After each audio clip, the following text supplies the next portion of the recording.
Edison in love. Thomas Edison loved a doll with a tiny phonograph inside because he made her speak. Is there any other reason to love a woman? Did she say the ghost of my conception or something equally demure? It's hard to be sure how he feels when he holds me. I fall apart. I'm projecting here. He didn't feel her first transgression was in having no expression. Rene Descartes, too, traveled alone with a doll in a box he called his daughter. Francine, Francine, is it better to be silent and wait for everything we were promised? Or should we love them back, the way a train loves its destination, as if we have the machinery necessary for it?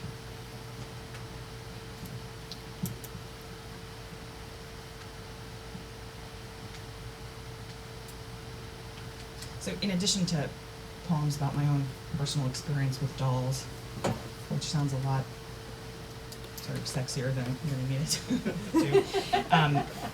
to, the book does have a preoccupation with invention and toy making through history. And the Thomas Edison experience, I have a real fascination with Thomas Edison, but that doll that is talked about in the poem, he actually was in the process of trying to invent motion pictures and sort of discover the process by which motion pictures could be reproduced. And he got detoured because he decided he wanted to create this kind of mass-produced talking doll. And it was one of his huge failures, one of his only big mass-produced failures. And partly it was because the doll, I think, weighed something like 4 pounds or 8 pounds, which if you're a small child, you're not going to carry around an 8-pound doll. And also the technology, the phonograph technology, was so new that when it would break, there was nowhere to take the dolls to have them fixed. And so parents were angry, and it was a poor attempt on his part. But the idea of doll making and talking dolls, walking talking dolls, goes very far back. So this is an earlier iteration of that. A doll called the Android Clarinetist, which was actually a life-size doll that actually could play the clarinet, and it was amazing. I mean, it's an amazing piece of technology because it actually produces wind. It actually can produce wind to make the instrument play. But it was hugely controversial because it raised issues, and these are issues that I think flow throughout the book, Victorian issues about what it means to be human and what it means to be sort of inspired by the spark of God. And so there was quite a bit of controversy around the idea that this doll could make music, but was not human. Android Clarinetist. In that century, before we entered the innermost atom, they played games like Physionotrace, assorted noses, eyes, and lips that could be placed on the surfeit slate of a cutout face and rearranged to form a Hottentot or Jew. The question of race is still that inscrutable God in a box.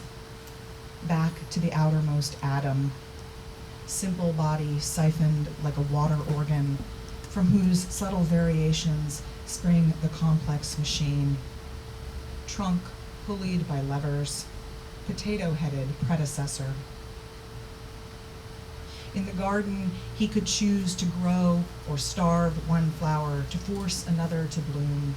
Thus, today, metamorphic industry, metaphoric as a bird on the branch of a bare tree.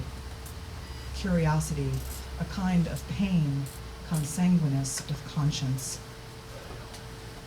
Is it sour or sweetness we desire when we turn back to the code we've cracked, as the Calvinists looked away from the android clarinetist? Physiognomy free from the defect of imperfect individuality. Not, by any definition, a man. This kind of music wooden fingers make. Wonder Cabinet. A conch shell like a board game, with its concentric conveyance to the center, sweetbread tissue of the frontal lobe, organ of civilization, so unlike his obsession for the straight line. Telephone pole and tree trunk, 10-penny nail pried from the ark, and other instruments of his invention. The only violin in Eden. Caterpillar, understudy to the butterfly. Beetles pinned to linen, needle-thin antennae outstretched from their concavities. Body hollow as an oven. The abortive put up in a pickle, eyes too big for its head. More elegant proof of his intention. The electric chair is still a chair. The mind that thought death could be made comfortable.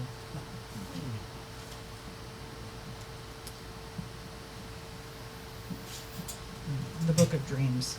And there's a line in here that's spoken by a child, and it's actually inspired this poem.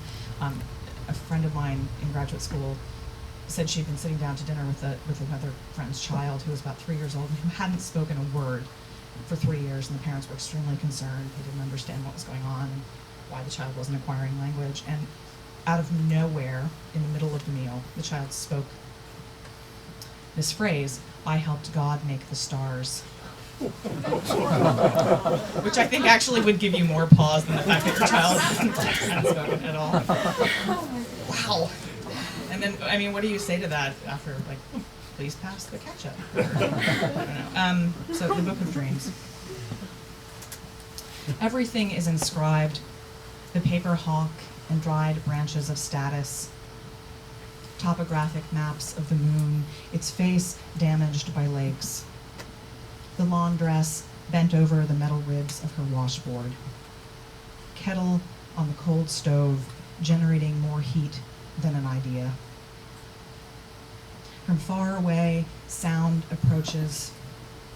Crickets rub their dry wing blades together.